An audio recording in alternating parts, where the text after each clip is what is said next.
This guy created the greatest weapon of all time for the hero, but in return, he gets despair and betrayal. The hero not only kills his only family member, but also cuts off his crush's leg, so he vows to take revenge. In the kingdom's darkest hour, a legendary weapon was finally revealed. A hero's sword, born from fire and magic, awaited the one warrior worthy of wielding it and changing the course of the war. However, a woman immediately gets angry when someone comments that it looks like nothing more than an ordinary sword. She begins explaining that the blade is forged from the mythical metal known as orichalcum. Not only is it remarkably light in the hands of its rightful wielder, but each strike is 10 times more powerful and can even cancel healing effects. She adds that this is still far from everything the sword can do before revealing its creator. The creator turns out to be her childhood friend, Bill Bark, the same boy she used to beat up when they were kids. Bill appears, clearly embarrassed, and says that he only wants to use his skills to bring peace to the world. The hero accepts the sword with admiration, knowing that not even the royal blacksmiths work with such a rare metal. Bill, however, warns that the weapon's true value depends on whether its user can unlock its hidden potential. The hero steps closer, placing a hand on Bill's shoulder, and promises to make him the greatest blacksmith on the entire continent. Hearing those words, the main character's eyes fill with stars and hope. To Bill, the hero shines like a divine, inspiring figure. He thanks him awkwardly, seeing himself as nothing more than a simple countryside blacksmith. In his own mind, he is just a side character, yet he is content knowing his talents can still be useful. Soon after, Bill calls over his friend Sepia to talk. He shows her a ring he crafted while forging the hero's sword, nervously stuttering. He explains that the ring is also made of orichalcum and says it would suit her well. He tries to confess his feelings but becomes completely tongue-tied. In the end, all he manages to do is ask her to accept the ring as a gift. Before he can hand it to her, Sepia gently takes his hand. She asks Bill to give her the ring only after the Demon King has been defeated. Her response leaves him confused, though he forces a smile and agrees. Bill clenches his fist, understanding the true meaning behind her words. He has always known that Sepia loves the hero, yet he still chose to take his chance, because she would soon travel far away with him, to a place Bill could never reach. With a bittersweet smile, he accepts his fate and wishes only for her happiness beside the hero. 4 years pass, and news spreads that the hero's party has finally defeated the great evil. Years later, Bill works in the forge as his uncle questions what saving the world ever accomplished. The apprentice complains that they can no longer afford the taxes, and that the forge will soon be confiscated. Irritated, the uncle throws a bottle at the rookie and shouts that the Empire is to blame for favoring massive, state-controlled workshops. Bill asks his uncle to stop grumbling, saying the government must have its reasons. He adds that simply knowing he helped the hero fills him with pride. The apprentice scoffs, mentioning that the hero is now honored as the Lord Protector of the Empire. Guilt washes over the uncle as he says Bill would have had a better life if he had never taken over the family business. Bill refuses that idea, insisting it was his own decision and that he will find a way to earn money. As curfew approaches under the hero's orders, night descends, and the forge falls silent within the lonely forest. The following day, Bill walks through the city alone, carrying a small case. He believes starting a repair service was a good plan until he hears loud shouting from the street. A group of merchants is protesting for their rights. Confused, Bill asks a passerby what is happening. The man explains that the Empire will now trade exclusively with large guilds, causing unrest. Soldiers have surrounded the crowd to keep order, and Bill thanks him for the explanation. Still, Bill thinks the protesters are foolish, believing demonstrations will change nothing. He worries they are risking their lives without considering their families. Seeing the situation as pointless, he turns away, deciding it has nothing to do with him. Then something draws his attention, and he looks back into the chaos. His face changes instantly when he recognizes someone he knows. His Uncle Phil stands among the protesters, shouting for merchants' rights. Stunned, Bill wonders why his uncle would be involved in something so dangerous. Phil also notices Bill, and looks equally surprised to see him there. Suddenly, a knight announces that action will be taken by order of the Lord Protector. Martial law is declared immediately, and the soldiers are commanded to raise their spears. Weapons point forward as the unit prepares to move. Moments later, the order to attack is given, and the soldiers charge. Without hesitation, the knights assault the unarmed crowd. Panic spreads as people flee, and Bill freezes in terror. A spray of blood flashes past his face, and when he realizes what happened, he screams in horror, his face splattered. Seeing this, Uncle Phil desperately shouts for Bill to run. At last, Bill snaps out of it and grabs his uncle's arm. He pulls him along, shouting that he knows a hidden way out. They dash into a narrow alley, trying to escape both the chaos and the pursuing guards. The soldiers refuse to let anyone get away, yelling orders as they give chase. One knight is commanded to strike with full force if needed. Without mercy, a soldier cuts down a fleeing civilian. Bill keeps running, lungs burning, but he refuses to drop the case he carries. He pushes deeper into the dark alley while Imperial guards close in behind him. As he runs, memories of his father teaching him during his first days at the forge surface in his mind. Suddenly, the world around him changes. The alley transforms into glowing blue lines, as though everything has become a living blueprint. Every structure reveals its inner design to him. His eyes shine with blue light, and Bill realizes he alone can see the world this way. This strange power, possessed by no one else, may be his only chance to survive. Focusing, he searches for an escape path. A nearby wall glows red, revealing a structural weakness. Without hesitation, Bill pulls a hammer from his case and strikes the spot with perfect precision. A passage opens through the wall, and everyone rushes through, while one fugitive glances back in disbelief. The broken wood smolders, as if scorched from within. The soldiers continue shouting, ordering the execution of all traitors. Bill looks back anxiously, knowing the danger is not over. The knights threaten the rebels to stop or face punishment, but Bill ignores them and begins counting silently in his head. An enraged soldier screams that they will all suffer. Meanwhile, the wall behind them begins to crumble like sand. The count reaches 2 as cracks spread wider. When 1 appears in his mind, the entire structure destabilizes. At 0, the wall collapses completely. The wooden structure crashes down onto the pursuing soldiers, leaving them stunned and confused. Taking advantage of the chaos and dust, Bill and the others escape. At last, they reach the hidden forge deep in the forest. Inside, Bill trembles, repeatedly muttering about what happened in the city. He collapses to the floor in despair while Uncle Phil apologizes. Phil urges him to calm down and asks him to explain how he managed to save them. Still shaken, Bill asks what happened back there at the protest. His uncle admits he does not know, but agrees that the Empire's response was far too extreme. He says that Bill must now understand how the government grinds the weak into the ground. With his palms pressed against the floor, Bill pleads with his uncle to never take part in protests again. Phil, however, asks what will become of the country if everyone stops resisting. Still kneeling, Bill replies that the fate of the nation is the Lord Protector's responsibility, not his uncle's. He admits that he is terrified, because his parents never returned from the war, and he has already lost Sepia. Phil listens quietly as Bill explains that he works endlessly, so they will not lose the forge. Through tears, Bill asks what he would do if he lost his uncle as well, saying he could not endure that pain. Touched by his words, Phil gently places a hand on his head and apologizes for everything. He then pulls Bill into an embrace, promising that from now on, he will not let him worry anymore. Phil later tells the others that he is leaving the movement, and they accept his decision, inspired by his choice. The others also step away, unwilling to gamble their lives further. Once the tension fades, peace finally settles beneath a clear sky. By the following morning, all the fugitives are sleeping calmly inside the forge. After a restless night, our protagonist slowly wakes. He opens his eyes, still groggy from the recent chaos. Nearby, his uncle stirs as well and once again apologizes for the fear he caused. Relieved, Bill assures him that he will no longer need to worry about the forge. At last, Bill lies back down, believing that everything has finally returned to normal. That calm is shattered when the forge doors are violently kicked open. In an instant, soldiers of the Empire rush inside, and their commander orders everyone to be arrested. Bill is seized and accused of treason against the state, leaving him utterly stunned. Everyone is bound and dragged outside, while Bill struggles to make sense of what is happening. It feels wrong to him, since an attack should have come during the night. Moreover, the forge is isolated, making it unclear how the soldiers even found them. Suddenly, one of the fugitives shouts that this was not part of the deal. It is Tom, who steps forward to defend his master, insisting that Bill never took part in the protests. As they are led away, Bill finally understands the truth. He fixes his gaze on his apprentice and realizes that he has been betrayed by the person he trusted most. Tom is shaking and cannot bring himself to meet his master's eyes, overwhelmed by shame. With his hands bound, Bill quietly asks why he was betrayed. Then he screams with all his strength, demanding to know why Tom sold them all out. The apprentice explains that the soldiers had promised not to arrest Bill under any circumstances. They had said Uncle Phil was of no value to them. Through tears, Tom explains that the forge was going to be confiscated anyway, and that Phil only drank and joined protests. On top of that, the government offered rewards to informants. Tom believed that if the uncle were removed, the forge could be rebuilt from nothing. In the end, he turns away, apologizing for his betrayal. Sometime later, the sound of trumpets announces the arrival of someone important, and Bill is brought before the Empire's throne room. Cleaned up and trembling, he stands as the Lord addresses him as comrade. The Lord Protector reveals himself to be the hero, Oliver Prime, and tells Bill to relax. Bill awkwardly replies that it is difficult to feel at ease in such a place. Oliver wastes no time and asks if Bill would be willing to join the people's movement. Panicking, Bill drops to the floor, declaring himself a devoted admirer of the hero. Oliver laughs and remarks that Bill is one of the few who still calls him that. He explains that Bill's innocence is already known, as a witness confirmed everything. Bill feels an immense sense of relief and wonders who helped clear his name. Oliver then reveals that he personally paid off the forge's debts, leaving Bill speechless. He dismisses it as a small favor for the man who once saved humanity. Among the spectators, one man questions why Bill is being treated so favorably. His companion responds by speaking of the three greatest master blacksmiths of the world. One is the Cyclops of the demon realm, another is Vulcanus of the kingdom of Aveline, and the last is the golden hand of the Valteron Empire, known as Midas. He reveals that the greatest of them all is Bill Bark, Midas himself, the one who forged the hero's sword.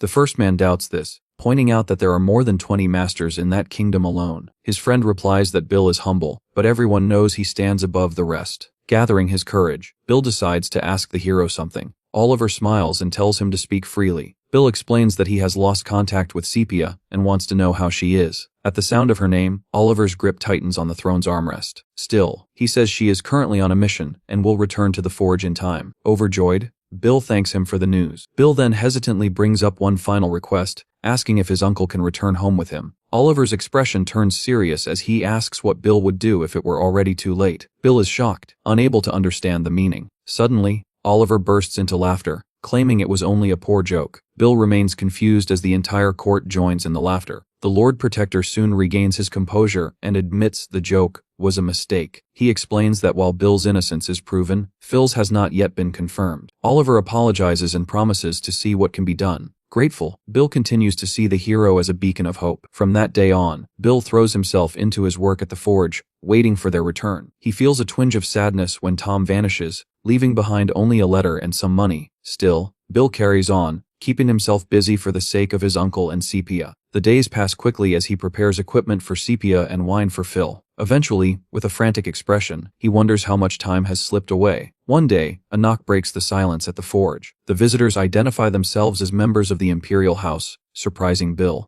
Without hesitation, he rushes to the door, filled with excitement. He believes the long-awaited moment has finally arrived, that he will be reunited with Sepia and Uncle Phil. He imagines asking about her gear and sharing fine wine with his uncle. Smiling brightly, Bill opens the door to greet them. Instead, he is met with two coffins resting in a barren field. Nearby stands a distorted version of Sepia, drooling over one of them, while the other coffin belongs to Uncle Phil. In that moment, the worst day of Bill's life is sealed forever. His world collapses completely. He notices Sepia and asks what happened to her leg. Her spectral body appears to be suffering intense pain and agony, until she suddenly falls off the coffin, completely unaware of her surroundings. Bill questions whether he is dreaming when he sees Sepia leaning against one of the coffins. He slowly walks toward the wooden structure, unable to believe his eyes. With tears streaming down his face, he asks why his uncle is lying there like that. After all, he had even purchased an expensive drink so they could celebrate together. All of a sudden, our protagonist bursts into uncontrollable laughter, which quickly transforms into a scream filled with pain and despair that echoes throughout the room. He keeps screaming, demanding to know why this is happening to him.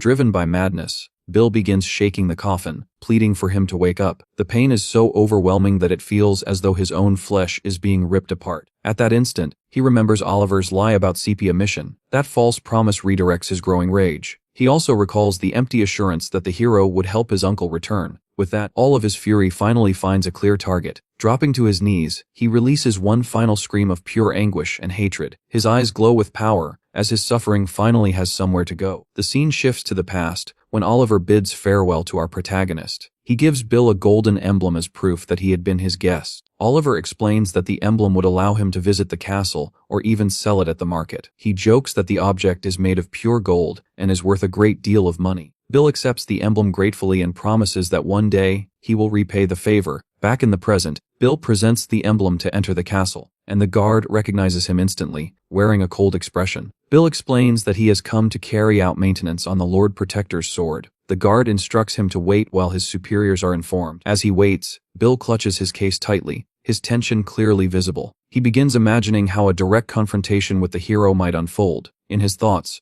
Bill rushes toward Oliver in a desperate assault. However, He knows the odds of defeating the strongest man alive are nearly non-existent. In fact, his chance of success is precisely 0%. In his imagined battle, he is defeated effortlessly. After all, our protagonist is only a blacksmith, not a trained warrior. Moreover, the hero wields the strongest sword ever created, making victory impossible. That is why Bill carefully considers his options and arrives at a simple solution for his revenge. It is something only a blacksmith could accomplish, and something no one would ever suspect. His plan is to use his repair skills to his advantage. After all, a blacksmith repairing a weapon is completely normal. Because of this, Oliver lowers his guard entirely, never sensing any danger. As a result, the most powerful weapon in existence ends up in the hands of our protagonist. With the world's strongest man left defenseless, Bill believes his plan is flawless. He asks whether he should use the hammer or the hero's own sword, but Oliver responds that he never wanted to be a hero. Confused, our protagonist scoffs and asks if Oliver is about to complain about his life. Oliver then explains that he grew disillusioned because no single person can save everyone. Bill slams his hand on the table, arguing that Oliver brought peace to the world and has no right to speak that way. In the end, the hero agrees that he did save the world from destruction. However, he questions what might have happened if the Demon King's army had never invaded. If there had never been a need to save the world from such a great threat, Oliver explains that the answer had been simple all along. They only needed to become so powerful that no one would ever dare oppose them. If the nation had been powerful enough, the war would never have happened. That was the conclusion he reached after defeating the Demon King. Bill remains silent as the hero begins to reveal his true intentions. His answer was clear. He believed that he alone should rule the country forever. To accomplish this, he destroyed the corrupt nobility and searched for new and capable talent to strengthen the empire. Oliver raises his hands and declares that he will not stop until there is no one left who can stand against them. He then asks Bill if he understands why he was brought to this place. Our protagonist does not care to respond properly and instead charges at the hero with everything he has. He shouts that if Oliver is finished talking, then it is time for him to die. Although surprised by the sudden attack, the hero shows no concern. He calmly points a finger at Bill and says it is a real shame. In the next instant, Oliver fires a magic arrow that pierces Bill's shoulder. Intense pain floods his body as the force sends him flying backward. When he hits the ground, the hero's sword slips from his grasp and falls to the floor while he cries out in agony. Hearing the scream, the guards rush into the chamber and find Bill lying on the ground. They quickly ask whether the Lord Protector is unharmed, but he brushes it off and says it was nothing serious. Without hesitation, Bill is arrested for attempting to assault Oliver Prime. Our protagonist then asks how long Oliver had known about his plan for revenge. The hero replies that it was the wrong question to ask at that moment. After all, having defeated the Demon King by himself, it would have been obvious that he could sense hostile intent. Curious, Bill asks why Oliver did not deal with him sooner. Oliver responds that it was because Bill was highly capable and talented. He then reveals that he wanted Bill to become one of his closest allies. The hero extends his hand and tells him that the offer is still available. Surrounded by guards, Bill asks if Oliver is serious and says he will decide only after asking one final question. Oliver finds this amusing but agrees to answer honestly. With a stern expression, Bill asks what happened to Sepia. He wants to know why she ended up in such a terrible and unsalvageable condition. Oliver explains that she was an exceptional warrior who defeated 200,000 demons. However, during the final battle against the Demon King, she lost her leg. Even so, she did not fall into despair, and together they managed to defeat the great evil. After a long and brutal war, peace finally returned to the world. That peace did not last long. Humanity soon began fighting among itself. As the power of the kingdom weakened, even the heroes were sent back to the front lines. Sepia was the only one left behind, confined to a wheelchair. While her friends continued to fight, she was left feeling useless and alone. Overcome by loneliness, she drank until sorrow caused her to collapse onto the floor. Desperate to become useful again, she turned to something forbidden. Through the use of dark magic, she was able to return to the battlefield. Oliver states that Bill has already witnessed the side effects of that power. The hero then asks whether Bill has reached a decision about his proposal. Bill ignores the offer and says his question still has not been answered. He demands to know why Oliver did not remain by Sepia's side to support her. She was his comrade, yet he allowed her to fall into such a miserable state. Bill shouts that she lost her leg fighting alongside him to save the world. He adds that as Lord Protector, Oliver had the power and influence to help her. The image of Sepia running happily flashes through Bill's mind. He says that she needed Oliver more than anyone else. Oliver responds by accusing Bill of trying to shift the blame onto him. He yells that if Bill truly cared, he should have gone to help her himself. While Oliver was out saving the world, Bill had been safely working in the forge. Pointing at him, Oliver demands how he dares to lecture him. The hero calls Bill a coward for abandoning his responsibilities and then falls silent, waiting for a response. Oliver suddenly begins to laugh mockingly and repeats the word coward. Without warning, his expression twists into madness and hatred. In a swift motion, he severs Bill's arm. Bill stares in shock at the empty space where his arm once was. Oliver shouts that he bears no responsibility for anything that has no value to him. He adds that Bill's life was spared only out of recognition for his past contributions. Bill's severed arm hits the floor as blood spreads and pain overwhelms him. He screams with all his strength as Oliver turns away. The hero leaves the room, abandoning Bill to suffer alone. Sometime later, Bill Old Forge comes into view, now left completely abandoned. A knock echoes at the door as someone calls out, asking if anyone is inside. Without warning, the door opens and Bill stands there with an empty, lifeless stare. The visitor turns out to be Sarah, a former member of the hero party and an old friend of Bill. After listening to everything that happened, she comes to understand the fate of her friend. Sarah jokingly remarks that the nation has prospered under Oliver rule, but her comment irritates Bill. She then complains that her visit was pointless, since he can no longer work as a blacksmith. Even with his arm in such a miserable condition, Bill refuses to give up. He insists that he is still capable of working, yet he declines to forge a dagger or handle any repairs for her. At that point, Sarah lies down and says it is unfortunate, because she had planned to tell him the truth about Sepia. Hearing this, Bill changes his stance and agrees to take the job, but only this once. Pleased with his response, she asks how much he plans to charge for the dagger. Bill answers that the payment will be the cost of the materials and the full story of Sepia. Sarah accepts the terms, and the two of them sit down to talk. While Bill works, Sarah explains that the hero reshaped the entire story to benefit himself. She then asks whether Bill truly believes Sepia would have failed to evade the Demon King attack. After all, Sepia was the second fastest member of the party, surpassed only by Sarah herself. According to her, the Demon King was quick, but not overwhelmingly powerful. Nearby, Sepia was playing with the ring Bill had made for her long ago. In the end, Sarah reveals that Sepia did not fail to dodge the blow, she deliberately chose not to. She sacrificed herself to shield the hero from the Demon King attack. The reality of the battlefield was very different from what had been told. In truth, it was Oliver who approached Sepia and asked for her help during the war. He needed victory in order to become the Lord Protector, but the situation was turning against him. Sepia, however, refuses his request, believing she could not be of any use in her condition. She shows him her injured leg and says she cannot contribute anything. Oliver steps closer and tells her not to concern herself with such a minor issue. He then presents a grimoire they had recovered from demon territory. Sepia is horrified when she realizes it is a book of forbidden dark magic. She argues that such power should never be wielded by anyone. Oliver clenches his fists, clearly displeased with her response. Overcome with anger, he throws the book at her. The hero shouts that they are comrades and that she has no right to refuse his request. He then moves closer and begins speaking about their bond, saying that he had always seen her as more than just a fellow warrior. Sepia is left utterly speechless by Oliver's sudden confession. Realizing what he has said, he quickly brushes it off, pretending it was only a careless slip of the tongue. He apologizes and asks her to forget everything that happened that day. As he turns to leave, Sepia stays silent, deep in thought. Moments later, she calls out and asks him to wait. With resolve in her eyes, Sepia looks at Oliver and makes her choice. Seeing this, the hero lets out a cruel smile, knowing his plan had succeeded. Sarah had been hiding nearby, silently watching everything unfold, and she heard Sepia agree to the proposal. Close by, Sepia is suddenly startled by something and drops an item onto the floor. It is the orichalcum ring that Bill had crafted for her with great care. The ring rolls across the ground and finally comes to rest near Bill's foot. In that moment, Bill understands the truth. He walks toward her and asks if he can see her hand for a second. Confused but compliant, Sepia holds out her hand, and Bill gently places the ring on her finger. He tells her that this way she will not lose it again. However, the ring immediately slips off Sepia's finger and falls away. Bill finds this unsettling, as the ring no longer fits her at all. He clearly remembers forging it to match Sepia's hand perfectly, yet now it easily slides down her finger. Suddenly, he drops the ring and begins to feel extremely unwell. Bill collapses to the ground, questioning why this is happening to him. Tears spill from his eyes and soak into the dirt beneath him. He tightens his fist and cries out, overwhelmed by rage and pain. All of his suffering bursts out in a scream filled with despair. He slams his fist into the ground, releasing all the frustration he has been holding inside. As he lies there, he starts to wonder when his life began to fall apart. He asks himself if it started when he accepted an apprentice into his forge, or perhaps when he allowed Sepia to leave without trying to stop her. In the end, he questions whether the real mistake was handing the sword over to the hero. Bill believes that everything he did only proved how weak he truly was. He feels utterly helpless, stretched out on the ground with no strength left to rise. All of a sudden, sudden, he sees a vision of a woman smiling softly at him. It is Sepia, who comes closer and gently touches his face with warmth and care. Tears continue to flow from Bill's eyes as he wonders what is happening. He questions whether she has come to comfort him after all that has occurred. Guilt overwhelms him as he realizes he never acted when she needed him the most. Resolving to change his destiny, Bill grabs his hammer with his remaining hand and promises Sepia that he will correct every mistake he has made. With a single powerful strike, he begins forging a new weapon, pouring all of his strength into the work. Energy surges through his body as he works tirelessly in the forge without rest. He swears that he will set everything right, no matter what lies ahead. Sarah then says her farewell, mentioning that she will return in 2 weeks to collect the dagger. Before leaving, she admits that she also carries guilt for failing to stop Oliver. Bill remains silent as she prepares to go. She tells him that if he ever needs help, he only has to call for her, promising that she will aid him at least once. With that, she departs. Sometime later, a massive burst of light erupts from the forge. The protagonist emerges changed, now bearing a metal arm, and he swears that his revenge will be total and unwavering. The scene shifts to a group of students sprinting through a forest. Their leader asks Hans to brief everyone on the mission for the day. Hans explains that reports have come in about explosions occurring nearby village. The leader is satisfied with the response, and Hans continues outlining the situation. He emphasizes that their priority is investigation, not combat. The group agrees, then splits up to begin searching the area. Before long, they reach the site where the explosions occurred and start examining the surroundings for evidence. One student points out that there is no trace of gunpowder in the air. Another observes that the scattered sawdust is fresh, meaning the culprit cannot be far away. A girl then raises the possibility of teleportation magic. Hans responds that the location is too close to the village for escape magic to be used safely. The leader commends everyone for their sharp observations and says they are heading in the right direction. Suddenly, something draws their attention, and the group cautiously moves to investigate. They conceal themselves among the trees and quietly observe what is happening. What they see is our protagonist practicing sword techniques. He appears to struggle with controlling the blade using only one hand. Bill keeps training, though his movements are awkward and unrefined. Hans scoffs, complaining that the target is nothing more than an inexperienced swordsman. He looks disappointed, admitting that he had hoped to find a powerful mage instead. Hans remarks that Bill's fighting ability is no better than that of a street thug. The girl agrees, saying that all three of them are not even necessary to handle him. Another student nods in agreement and prepares to launch a surprise attack. Hans asks whether their mission has now shifted from reconnaissance to capture. The leader explains that without solid proof, he cannot officially label Bill a criminal. However, he then produces a wanted poster bearing the protagonist's face. Reading it aloud, he notes that Bill is a blacksmith, with several unusual remarks attached to his name. The leader is stunned to see that Bill is accused of attempting to attack the Lord Protector. He immediately orders Group A to prepare for a capture operation. He stresses that capture is preferred, but everyone understands the implication. One student acknowledges that if capturing him fails, eliminating the target is permitted. Hans begins to reconsider, realizing that anyone accused of attacking the Lord Protector must be extremely dangerous. The girl steadies herself and insists that they should go all out from the very beginning. With that decision made, the three students rush toward the protagonist with full force. Working together, they overwhelm Bill and knock him to the ground with ease. Bill is left stunned, unable to comprehend what just happened. Hans is unsettled by how easily Bill was defeated and starts doubting that he is truly the criminal they are looking for. The group briefly considers that Bill might simply be an informant connected to the case. Hans grows pensive, weighing the situation and deciding how to proceed. He walks forward and tosses Bill's sword onto the ground beside him. Then he tells Bill to pick it up and face death like a true swordsman. Wearing a smug grin, Hans claims this is an act of mercy from the next hero, himself. Bill responds with a glare, clearly irritated by the boy's arrogance. He retrieves his sword and tells Hans that he has completely misunderstood the situation. Since they attacked him without warning, Bill decides that conversation is pointless. Hans instructs him to watch carefully, announcing that he is about to demonstrate proper sword technique. He begins by explaining how to judge the distance between oneself and an opponent before striking. With swift footwork, Hans prepares his next move, then lunges forward at incredible speed in a single smooth motion. Bill is shocked, unable to even see the blade as it flashes dangerously close to his neck. Hans continues his explanation, noting that a strike should flow without interruption. He immediately proves his point with another powerful maneuver. Stepping in even closer, he completes the sequence and finishes by slamming a heavy kick straight into the protagonist. At last, Bill feels the blow land and cries out in pain as Hans's strike connects. The sheer force sends Bill flying across the battlefield. As he lies there, he hears Hans mock him, calling his effort disgraceful. With a cold expression, Hans demands to know how Bill intends to repay all the time he has wasted. At the same time, the leader of the group senses that something about the situation is off. Their assignment was to investigate the explosions reported near the village, and the shattered trees and scattered rocks clearly proved that powerful blasts had taken place. Because of this, they assumed the culprit had to be a mage or someone using explosives. Instead, all they encountered was an inexperienced swordsman, with no trace of mana or the smell of gunpowder. Lying on the ground, the protagonist pleads with Hans to stop. Hans responds by asking what exactly he is supposed to stop and continues pressing his attack. It is then that the leader realizes that if no one else is involved, Bill's true weapon must be something entirely different. In desperation, Bill stretches out his hand and tells them to finish it. His weapon was not a blade at all, but something closer to a cannon. Without warning, a massive burst of red energy detonates and slams into one of the students. A vision appears of a hand bound by chains, snapping apart under the overwhelming power. Hans screams and grabs his ear, accusing Bill of being a coward for concealing his weapon. Bill fires back, questioning what kind of swordsman could so casually discard his own sword. He scoffs, wondering aloud if Hans even deserves to be called a swordsman anymore. Those words ignite Hans's fury. Enraged by the insult, he swears to tear out Bill's mouth along with the rest of him. Completely cornered, Bill squeezes his eyes shut, bracing himself for the final strike. Before the blow can land, steel clashes in midair. The group leader has stepped in at the last second, blocking Hans's attack. Hans shouts at his instructor, stunned by the sudden interference. The leader, however, praises Bill's tactic, noting how effective it was against them. It carried enough destructive force to defeat its target in a single attack. Yet at the most crucial moment, the young apprentice hesitated. By closing his eyes in fear, he lost the opportunity to finish Hans. The leader explains that this hesitation proves Bill has never taken a life before, and that no matter how fierce the battle becomes, killing someone is never simple. One of the students complains that Hans was on the verge of defeat, but Hans snaps at him to be silent. The leader then orders everyone to quiet down and observe the protagonist closely. He questions whether Bill is truly suitable as a training partner for them. Hans protests, insisting they should seize this chance to train, but the leader points out that from the very start, Bill showed no hostility toward them. Without genuine hostility, a serious fight is impossible. With that, the leader commands Squad 3 of Group A to bring out their training talismans. Bill looks on in confusion, unsure of their purpose. Addressing him as a criminal, the leader asks if Bill is aware of the Hero Academy's curriculum. He explains that one required program trains students to strike down evil without hesitation. For this purpose, they use a living criminal, allowing the students to grow accustomed to blood and screams. At this, several students recognize the name Bill Bark and recall something crucial. The name listed on their practice assignment was Phil Bark, the protagonist's uncle. Realizing his family is being discussed, Bill releases a roar of uncontrollable rage. The leader confirms his suspicion with a grave expression, yet notes that Bill's resolve is still incomplete. He can see that the protagonist remains tormented and is not yet prepared to fight. Then, Bill clenches his fist as understanding finally dawns on him. Staring at the students, he decides that defeating Oliver will require an extreme choice. He concludes that he must wipe away everything the hero built, including the students themselves. With tears streaming down his face and a deranged smile spreading across it, he embraces his new, dark purpose. Our protagonist rises to his feet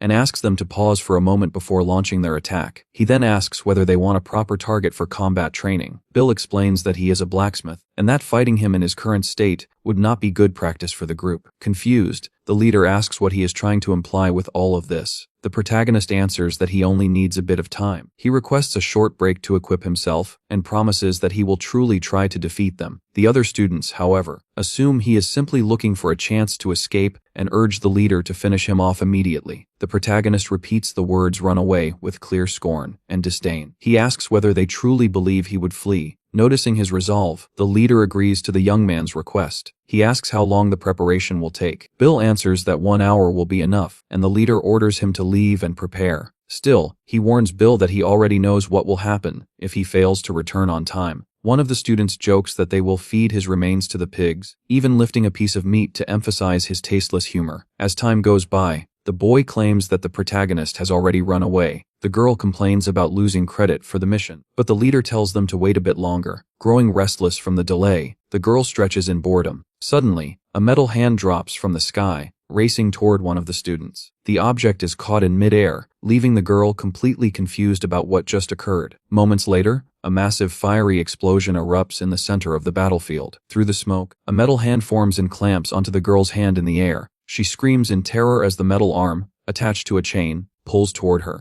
Immediately afterward, Bill appears on the battlefield wearing a massive, intimidating suit of armor, a single blue eye glowing brightly. He calmly declares that there are now only 35 fingers left. Enraged, one of the students shouts for the others to kill Bill in the most agonizing way possible. The remaining 2 students rush at the protagonist with all their strength. They attempt a coordinated strike, yet Bill seems completely unfazed. With a hardened expression, he prepares himself for a genuine battle. Drawing his sword, he takes a firm combat stance against the young fighters. The leader then wonders aloud how one should deal with an opponent covered in such heavy armor. He answers himself, stating that the joints are the weak points, and one of the students immediately attacks. The boy manages to strike near a joint in the protagonist's armor, since the connections are made of fabric or thin chains. They relentlessly target these vulnerable areas, attacking again and again. Even so, not even the joints allow the blade to pierce Bill's armor. The student is left stunned, having never expected such overwhelming durability. Irritated, the girl shouts that the game is over and charges forward. She screams at Bill to die as she puts all her power into the attack, hurling a metal ball toward him. Bill responds by saying that she is too soft-hearted for holding back, instead of attacking seriously. The leader calls Bill a fool for still restraining himself when he had the opportunity to deliver a finishing blow. Furious, the girl curses at the protagonist. The leader then declares that, unlike him, his students never hold back, and with a synchronized assault, they finally manage to knock Bill to the ground. One of the students slams his foot down onto Bill's back with all his strength. The girl orders the others to step on him as well, determined to pin him firmly to the ground. Soon, they begin stomping mercilessly on our protagonist's armor. Still, doubts arise among them as they question whether their attacks are doing anything at all. One student then suggests destroying the joints of Bill's armor instead. Our protagonist sneers, commenting that those who aspire to be heroes should not need 3 people to gang up on one opponent. The student dismisses this and continues attacking, restraining Bill from behind. Another student suddenly adds that it is only training and tells Bill not to take it personally. Bill lifts his head and stares at them with eyes filled with hatred and bitterness. Even as he lies on the ground, one of the students repeats that he should not take it personally. Right after Bill raises his middle finger directly in the girl's face. At that instant, Bill's armor begins to shine as an internal mechanism activates. Without warning, sharp metal spikes burst outward from every part of his armor. The students holding him are skewered and cry out in agony, completely caught off guard. Bill calmly states that targeting the joints was something he had already anticipated. He turns his head toward the leader and asks when he plans to finally step in. The leader gestures behind him, and the remaining students rush toward our protagonist with full force. Irritated, Bill readies himself to fight the academy students. However, their movements are swift, and they evade his strikes with ease. Bill swings again, but one of the students vaults cleanly over him. Annoyance flashes across Bill's face as he complains that his sword cannot reach them. He wonders how he is supposed to exact revenge if he cannot even land a hit on a mere student. He then questions how his blade will ever reach the hero Oliver someday. Taking a breath, he steadies his emotions and reminds himself not to rush. His eyes glow as he reflects that combat is like forging steel in a furnace. You cannot shape metal with a single hammer blow. You strike once, then again with everything you have, and then strike again until the steel finally bends into the form you desire. He continues fighting and defending nonstop, never allowing himself a moment of rest. Power accumulates with every clash, and his sword begins to shine with an intense glow. Our protagonist grips the weapon tightly, patiently waiting for the perfect opening. At last, he unleashes a strike that sends a massive shockwave rippling through the surroundings. One student scoffs, claiming it was nothing more than a lucky graze. Another boy then asks Hans and Lynn how they should bring the fight to an end. Bill interrupts, saying he already has a plan to finish everything decisively. Moments later, several objects shoot out from his armor toward the group. They soar through the air and scatter across the battlefield, forming a perimeter around the students. In the next instant, the objects unfold into a net that ensnares Lynn, trapping her completely. Bill declares that not even an ogre's raw strength could tear that net apart. One of the students shouts that if they fail to return soon, the academy will send reinforcements. Smiling confidently, he says that time favors them and that Bill has no chance. In response, Bill slices through the net effortlessly and asks whether they truly believed he had overlooked that possibility. He then asks if they understand why he waited until now to activate the trap. The truth is that Bill needed combat practice as well, and he thanks them for providing it. A student pleads for mercy, but Bill coldly replies that he will begin by taking fingers. Panicking, the boy screams for Bill to remove his hand at once. Desperate, he calls out to his leader for help. The leader calmly responds that the student has already passed the test. Immediately afterward, the boy is silenced by a swift, precise strike. Blood Blood splashes across Bill's armor as he watches without expression. The leader then faces our protagonist and tells him that he, too, has passed the test. Wearing a crazed grin, he congratulates Bill on his outstanding performance in the battle. It becomes clear that all the other students have also been trapped in the net. Lynn lets out a scream filled with pure terror when she sees what has happened to her classmates. Another boy shouts that leader has gone insane, unable to comprehend the situation. Before he can react further, he is struck from behind by his own leader, who does not even spare him a glance. The student is left utterly stunned, unable to accept that his master has betrayed him. Without hesitation or mercy, the leader ends the lives of his own students. Afterward, he tells them to rest at last, adding that he hopes they will be reborn into a world with better adults. Bill stays on guard, gripping his sword tightly and refusing to lower it for even a moment. Eventually, the leader tells him to stop being so tense, stating that the battle is already finished. He repeats that Bill has passed the test. Bill is shaken, as he could not see or understand what had just occurred. He questions why the master would slaughter his own students and wonders how someone like that could even be fought. Still, he braces himself, knowing the confrontation is not truly over yet. The leader claims there has been a misunderstanding and insists that the children deserved that fate. He adds that ending things quickly was kinder than letting them suffer any longer. There is a strange and terrifying certainty reflected in his eyes as he speaks. Suddenly, Bill unleashing a swift and overwhelming strike, but the leader remarks that he had already anticipated that attack pattern. Bill strikes again, but the man urges him to listen before continuing. He reveals that he came here specifically in search of the protagonist. He then asks Bill whether he harbors hatred toward the Lord Protector, the hero Oliver Prime, saying that he feels the same way, and uses a surprise move to trap Bill. He suggests that they should talk and resolve everything once and for all. The leader fixes Bill with a hard stare, clearly having lost his patience. Despite this, the protagonist seems unfocused, extending a trembling hand while gasping for breath. The man declares that there is no other choice, and a brilliant light floods the area. Approaching Bill, he says that this dreadful fate is something Bill brought upon himself. He then delivers a devastating blow, sending blood spraying through the air. The scene abruptly shifts as the protagonist jolts awake, screaming from a horrific nightmare. He finds himself lying on a wooden bed inside an unfamiliar room. Touching his face, he wonders if he is truly alive. He looks around in confusion, questioning where he is and what happened to his armor. He grabs a pen resting on the table beside the bed. Bill opens the door, holding the pen tightly. He moves forward with caution, aware that danger could be nearby. He peers through a narrow crack to observe what is happening outside. There, he sees the leader surrounded by several people, while someone asks about a key. Nearby, another man drinks endlessly and calls out for Draco to bring him more alcohol. A young man presents Sepia with a crystal, and she beams with happiness. Clearly enchanted, she cradles the crystal gently in her hands. At the sight of this, Bill freezes in shock and clenches the pen, realizing that the girl is truly Sepia. Suddenly, a voice announces that he is awake, and Bill is startled from behind. His eyes widen in terror as he understands that he has been found. Acting on instinct, he lashes out with the pen in a desperate attack. The group reacts in alarm, shouting that their boss has been assaulted. However, Orient calmly says that everything is fine and orders everyone to sit back down. Smiling, he explains that he managed to block the strike, even though the pen still pierced him. Irritated, a red-haired boy snaps at Bill, asking if he wants to get hurt and whether he even knows who the boss is. Orient quickly intervenes, soothing him and explaining that Bill must be confused and frightened by everything he has experienced. He then asks Bill if he can forgive him for bringing Sepia along without permission. At last, the leader introduces himself as Orient and moves straight to the main point. Orient then invites Bill to join his faction to overthrow the Lord Protector. Bill repeats the question, and the leader replies that his abilities would be an invaluable asset. Despite this, our protagonist rejects the offer immediately, without any hesitation, because his sole purpose in life is to personally bring an end to the Lord Protector. Orient listens calmly, a faint smile on his face, and says he understands Bill's desire for revenge. However, he adds that defeating someone who holds absolute power will not be an easy task. Because of this, Orient suggests a temporary alliance, proposing that they cooperate only until the hero Oliver is defeated. He assures Bill that after that, he will be free to act however he wishes. The entire group turns their attention to Bill, silently waiting for his response. Instead of answering, our protagonist strikes Orient's hand away with great force, his anger overflowing. He questions whether he should ever work alongside the people responsible for hurting his uncle. With hatred burning in his eyes, he orders them all to leave at once, warning that he will attack if they do not. One of the boys insists that everything was a misunderstanding, but Bill does not even acknowledge him. The leader steps forward and asks whether revenge alone will truly be enough. Bill attempts to argue, yet Orient interrupts him before he can finish speaking. He then asks asks if Bill truly believes he can face the hero by himself. Our protagonist's body trembles as he answers that he must do it with his own hands. The feeling of blood slowly dripping from his hand as the agony of loss eats away at him from the inside. Overwhelmed, he cries out in pain and collapses to the ground in utter despair. Kneeling there, Bill questions what path he should take to achieve his revenge. He mourns the loss of his arm,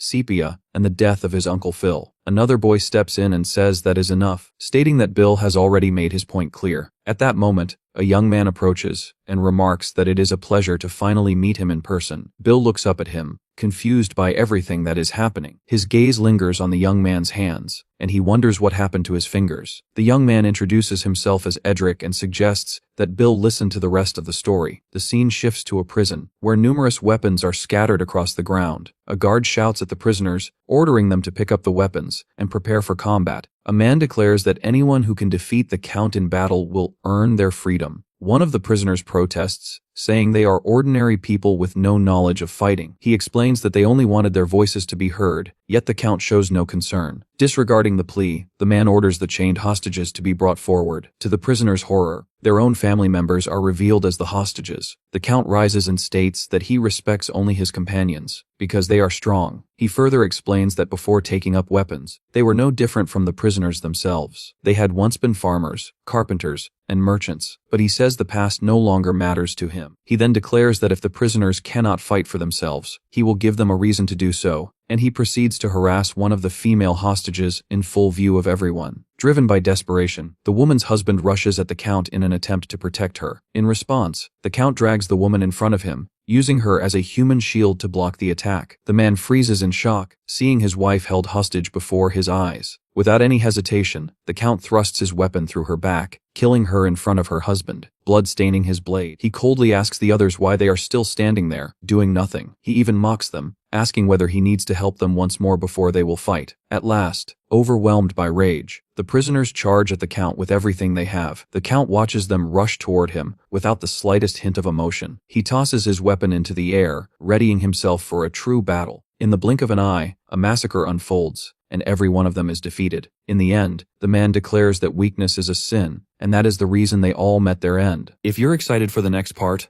leave a comment, and I'll do my best to bring it to you as soon as possible.